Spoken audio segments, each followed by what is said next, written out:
You guys, I think it is time for us to let Lauryn Hill go and release any and every possible expectation you had or have of her because, frankly, this woman does not care.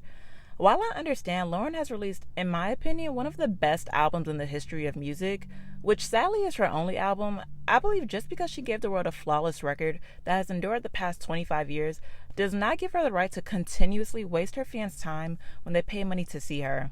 It has become a running joke over the years of how Lauryn is more than likely going to be late to her headlining shows, and as expected, she more than not lives up to her tardy reputation. Once again, as Lauryn is currently out on her tour for the Miseducation of Lauryn Hill 25th anniversary, along with her bandmates from the Fugees, she addressed all of the backlash she has gotten over the years regarding her chronic tardiness during her stop in Los Angeles. She's late a lot. Yo, y'all lucky I make it on this blood rise stage every night.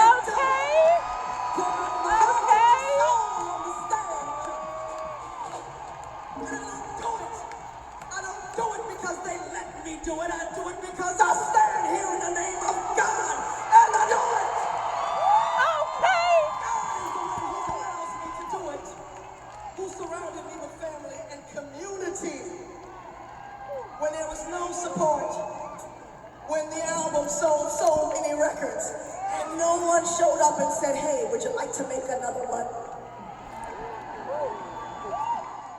If anyone were to take a random Google search of all of the times Lauryn has showed up extremely late to her shows, you would find a plethora of articles written about several different occurrences, ranging from 2007 when she took the stage an hour late at the Oakland Paramount Theater, 2011 when she arrived an hour and a half late at the Molson Amphitheater in Toronto, August 2015 when she was late and ended up missing a May Day performance in Lagos, Nigeria due to travel, in which Lauryn later apologized via a virtual performance video, February 2016 when apparently Lauryn was supposed to take the stage with The Weeknd for the Grammys, which she never showed up for, May 2016 when she showed up 2.5 hours late to her show in Chastain Park in Atlanta, in which she only performed for 30 minutes before her mic got cut off due to a curfew, January 2017 when she was 3.5 hours late to her show in Pittsburgh Heinz Hall, in which the show was promised to be rescheduled, which never ended up happening.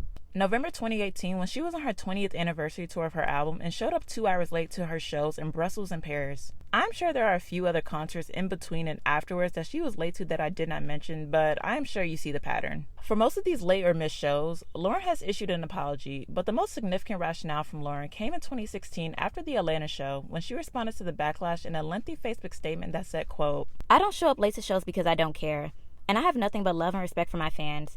The challenge is aligning my energy with the time, taking something that isn't easily classified or contained, and trying to make it available for others. I don't have an on and off switch. I am at my best when I am open, rested, sensitive, and liberated to express myself as truthfully as possible.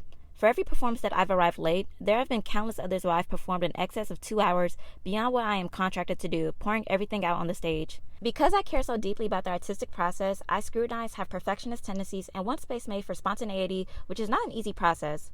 With the many moving parts on the road, some days we are more successful than others regarding time. However, the vitality that is infused in the performances is always appreciated by the audiences, who may not know exactly what it took to accomplish. What hasn't been touched upon by the media, I'm sure, are the hundreds of people who rushed the stage and stayed in excess of an hour after the show ended last night just to connect. Our challenge is to figure out the best way to accommodate vitality, spontaneity, and spirit that make the performances worthwhile and special to begin with, while also making that experience available and accessible to others. If I didn't love and respect the art, I wouldn't be doing this. The audience and I should have that in common. My true audience knows empathetically that I care. It isn't possible to affect people in any deep and meaningful way without putting sacrificial time in. I have nothing but love and appreciation for the fans in Atlanta, and regret not being able to give you a full show. We are figuring out a plan to make it up to you, and we'll announce details as soon as we have them. Respectfully, Miss Lauryn Hill." I mean, I guess. I am positive that Lauryn has appreciation for her fans who has probably supported and adored her since she was a teenager. But the fact that this pattern of her continuing this cycle into 2023 is downright disrespectful. It shows inconsideration and arrogance, especially since for some people, concert tickets are not cheap, and many people make several arrangements to be able to take the night off and find a babysitter to even attend the show. More recently, there was someone who posted on Reddit of how they drove a rental car for 4.5 hours to get to Fort Worth for a Lauryn Hill concert, rented out an Airbnb, arranged for childcare, took off of work, and then once they got there, the show had been canceled for 1.5 hours before the doors opened. and they were worried that she was going to show up late. On the platform X, there were many people who were equally confused, disappointed, and curious regarding Lauryn's statement on stage, and why people are still buying tickets to her shows when it is the same situation with her every single time. I saw one tweet that said, "I don't give a F how legendary people see you as. People have supported you and paid money to see you, holding your career up based off of one album for 3 decades. Respect your effing fans." Lauryn Hill missed the mark with this, but people will applaud it. And I saw another funny tweet that said, "Lauryn Hill is the Democratic Party of Black artists," in which another person responded by saying, "Right, because people keep showing up for her just for her not to show up for them, and people expect her to change." But the most interesting online discussion came from the portion of Lauryn's speech when she said, when the album sold so many records and no one showed up and said, "Hey, would you like to make another one?" I thought that statement was strange, given the massive and unparalleled success of Miseducation. There was one user on the platform X who said, "She is so confusing. What does she mean no one showed up to ask her to make a follow-up to Miseducation? I could have sworn people were clamoring for new music. And what does that have to do with being habitually late and disrespectful to your audience?" In response to this user, Becky Slayer on X added an insightful thread on the possible reasons Lauryn has not released a new album despite her claiming the label did not ask for one. The user said, quote, "Lauryn Hill stays lying. She locked herself in her Miami hotel room for many moons, had her label make a studio there because she didn't want to drive a half a mile to the studio. She flew musicians to meet her to record just for them to be there for days without doing anything. She asked people to do the work for God, aka for free.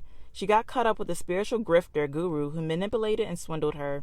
She did the MTV Unplugged performance where music professionals called out the fact that she barely knew how to play the guitar and knew like 3 chords. Columbia after time finally had to cut her off financially for spending millions and not producing any work. She turned down acting roles for Beloved, A Star is Born, Dreamgirls, Charlie's Angels, which was Lucy Liu's part, The Bourne Identity, The Matrix Reloaded, and Matrix Revolutions. Lauryn Hill blows me as an artist. She was so incredibly talented. I understand her goal was to remain authentic and establish boundaries within a parasitic industry, but she did so by letting down everyone around after receiving numerous chances and turning into a zealot. If you don't want to work, just say that, but don't lie. And don't lie and say you're just trying to be your true and authentic self when you're constantly letting down your fans, your colleagues, and everyone who believed in you because you want to remain your quote-unquote true to self. Most, if not all of these details from the user are confirmed from the 2003 Rolling Stone article written by Touré, in which her label also claimed that her sophomore album was supposed to be released in 2004. There were also other users who attributed Lauryn's dilemma with releasing a second album due to her previous legal issues with the songwriters and producers who helped her with her first album. There is a user that said, "I'm 100% sure Columbia Records asked for another album.